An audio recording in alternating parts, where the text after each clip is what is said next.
Bora São Paulo, de volta ao nosso curso preparatório de Matemática, Física e Química para você que vai fazer a prova do vestibulinho ETEC. Se liga na resenha, estou trazendo agora um exercício que caiu no último processo seletivo, 2023-2, certo? Matemática é o assunto. São 3 questões, a primeira é de interpretação de texto, certo? Nós vamos ler um texto, nós vamos interpretar e responder. E as outras 2 são de matemática especificamente, mas todas elas, todas as 3, dependem de um único texto que vai ser apresentado logo no início da resolução aqui nessa videoaula, tá bom?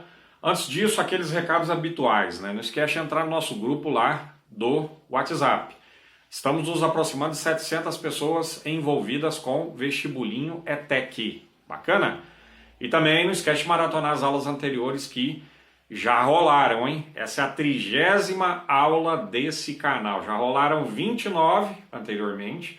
E ainda tem um vídeo do meu canal mais antigo, que é o Sérgio Mendes Professor, que também está na playlist aqui da ETEC. Nesse vídeo tem 11 questões resolvidas, hein? Entre questões de matemática, física e química. Agora eu não sei de cabeça quantas questões são de cada uma dessas disciplinas, tá? Vamos começar?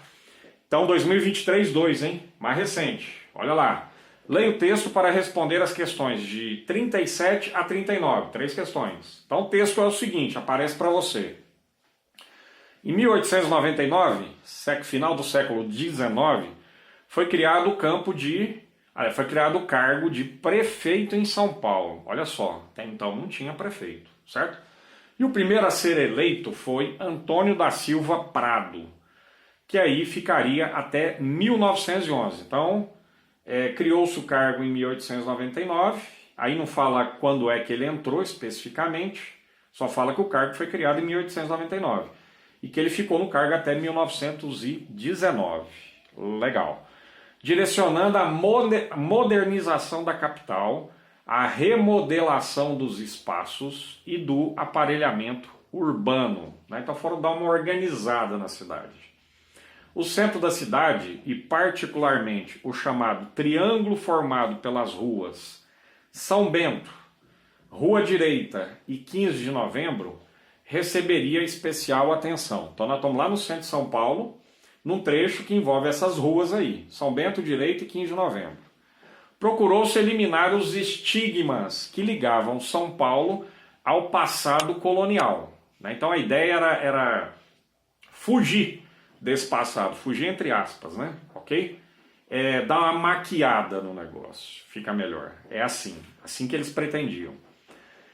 Estigmas que ligavam São Paulo ao passado colonial. E em seu lugar, erigir, né? Subir símbolos modernos que a colocasse, no caso colocar a cidade de São Paulo entre países civilizados, na verdade o Brasil, né?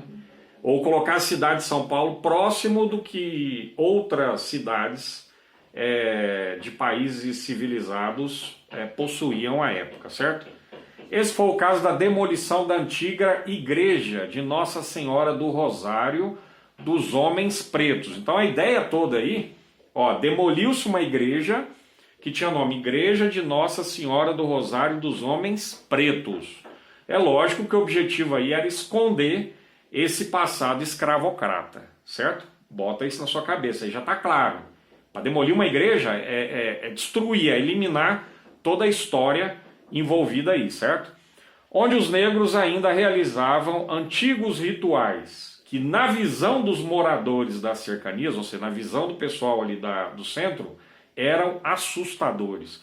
Tudo que a gente não conhece, né, a gente acredita ou acha muitíssimo assustador. Beleza? Legal, pensa nisso que eu te falei. Segundo texto, olha aí, questão 37 aparecendo para você. Segundo texto, nós acabamos de ler.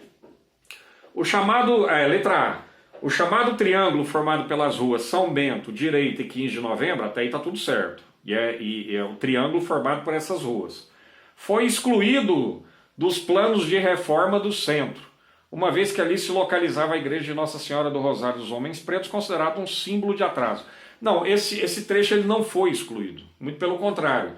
Foi dada uma atenção especial, a ponto deles pegarem, demolirem a igreja para transformar aquele espaço, ou esse triângulo, formado por essas 3 ruas, no espaço mais próximo de cidades de países civilizados à época, tá? Então essa opção aí não vai rolar. Item B, a reforma do centro da cidade, legal, tinha o objetivo de preservar os elementos mais significativos do passado colonial, exaltando a presença negra em São Paulo e sua contribuição para o desenvolvimento cultural da cidade. Não tinha nada disso, né? Inclusive não era esse objetivo preservar isso a ponto deles optarem por destruir, né? Eliminar, acabar com a igreja que trazia essa herança aí do período escravocrata. Bacana. Letra C. A demolição da igreja de Nossa Senhora do Rosário dos Homens Pretos, que é o que aconteceu, era parte do objetivo de eliminar do centro da cidade qualquer elemento considerado atrasado que lembrasse o passado colonial. Essa é a opção correta, certo? Vamos ler as demais, por desencargo de consciência? Embora São Paulo possuísse símbolos modernos, nem tanto, certo? Não é essa a real. São Paulo estava à procura de símbolos que pudessem trazer essa dita modernidade, tá? Ela só passou a ser considerada moderna como as cidades do país civilizados quando o primeiro prefeito criou o cargo de prefeito em 1911. Não tem absolutamente nada a ver. E item E, por fim, a criação do cargo de prefeito interrompeu os esforços de modernização. Não, pelo contrário, a criação do cargo de prefeito é que acelerou esses esforços em relação ao que eles achavam à época que seria a modernização, né? Questão 38, agora é matemática especificamente, tá? A região triangular mencionada no texto expandiu-se ao longo do tempo. Você está vendo a figura aí, que é a mesma figura que está na capa, tá? Entretanto, ela permanece sendo conhecida como Triângulo Histórico de São Paulo. E sua configuração atual é mostrada no mapa. Te mostrei agora há pouco, você viu na capa também, né? Então expandiu, saiu daquele triângulo lógico, né? Centrão de São Paulo. Nós estamos falando de 1899, pega 1899 em relação aos dias atuais. Pensa, é muito tempo, é mais de um século, ok? Então é lógico que essa expansão ocorreria. Bacana. Ao considerar o polígono, tá aí o polígono, certo? Inclusive deixar aqui para você uma indicação da aula da série Tudo que você precisa saber de polígono.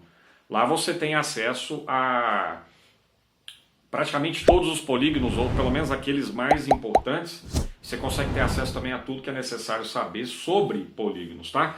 É uma aula mais longa, você tem que ter tempo, você tem que pegar lápis, papel, caneta, borracha, sentar e prestar atenção. Você tem que ter tempo, não é aula rápida.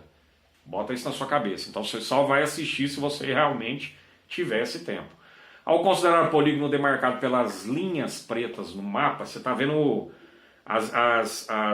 os limites, né, desse polígono. Matematicamente ele seria descrito como Ó, letra A, triângulo? Não, me ajuda aí, triângulo tem 3 lados. Quadrilátero? Não, quadrilátero tem 4 lados. Inclusive também tem uma aula da série Tudo que você precisa saber de quadriláteros. Vou te dar exemplos de quadrilátero, porque às vezes eu falo quadriláteros, o pessoal não entende. Ó, quadrado retângulo losango, paralelogramo, trapézio. Todos esses são quadriláteros. E todas as informações relacionadas a eles estão na aula da série Tudo que você precisa saber. Letra C, heptágono. Não, heptágono tem 7 lados. Não, isso aí tem muito mais de 7 lados.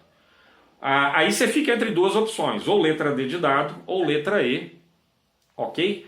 E aí agora você não tem outra saída, você ficou entre duas opções, você aumentou muito a sua chance. Se você quiser chutar, por uma questão assim óbvia, você fala, não é triângulo, não é quadrilátero, ó, não tem nem 3 lados, nem 4, nem 7, tem muito mais que isso, você ficou entre duas opções. Você já aumentou sua chance de acerto nesse exato, ela passou de 20%, e nesse exato momento ela é de 50%. Ele tem duas opções, uma é a correta, você tem que marcar. E aí você vê um decágono do decágono, aí você vai começar a contar os lados, um por um, certo? Inclusive aqueles pequenininhos lá, se você não contar aqueles pequenininhos não vai dar certo, beleza?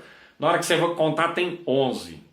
11 está relacionado com um decágono. O que é o dodecágono? Dodecágono seriam 12 lados, certo? Então eu acho que pelo menos intuitivamente lá na hora que você contar deu 11. 11 está mais próximo desse prefixo do que desse prefixo do.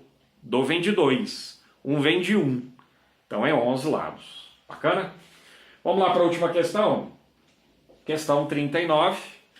O mapa da questão anterior, que é o mapa que está na capa, que eu já te mostrei nesse vídeo. É possível traçar um triângulo ao utilizar como vértices o pátio do colégio, o Largo São Bento e o Largo São Francisco. A imagem aparece para você aí, eu tracei essas linhas. Na hora da prova você vai ter que pegar o lápis lá e ligar esses 3 pontos, certo?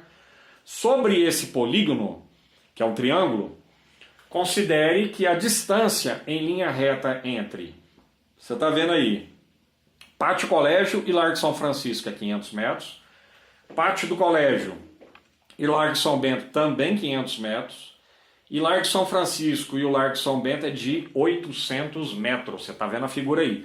Inclusive eu estou indicando para você com tracinho azul, estou indicando os lados que são congruentes. Congruentes é uma espécie de sinônimo de igual, tá? Então esses 2 lados que estão com a marquinha azul são 2 lados que possuem a mesma medida. Quanto que eles valem? 500 metros. Aí o outro que você não acertou, não botou esse risquinho azul, esse outro vale 800 metros, ok? E aí na hora que você olhar para todas as opções do exercício, você vai ver que esse triângulo é um triângulo isósceles, bacana. Por que ele é isósceles? Porque ele tem exatamente 2 lados iguais, certo? Então esse triângulo é isósceles porque ele tem exatamente 2 lados iguais. E outro detalhe também é que esse triângulo é o triângulo obtusângulo. O que significa de fato ser um triângulo obtusângulo? É um triângulo que possui um ângulo maior que 90 graus. Um triângulo é acutângulo se ele apresenta um ângulo, todos os 3 ângulos menores que 90. Um triângulo é retângulo, você está cansado, careca de saber. Ele é retângulo quando ele apresenta um ângulo igual a 90 graus. E ele, no caso, é obtusângulo, esse nome vem lá de obtuso. Ele é obtusângulo quando ele apresenta um ângulo maior que 90 graus. Fechou? É isso, é o que nós temos, essas 3 questões bem recentes. Espero que você tenha gostado dessa aula. Retorne em breve aí para mais aulas do nosso preparatório ETEC. Até!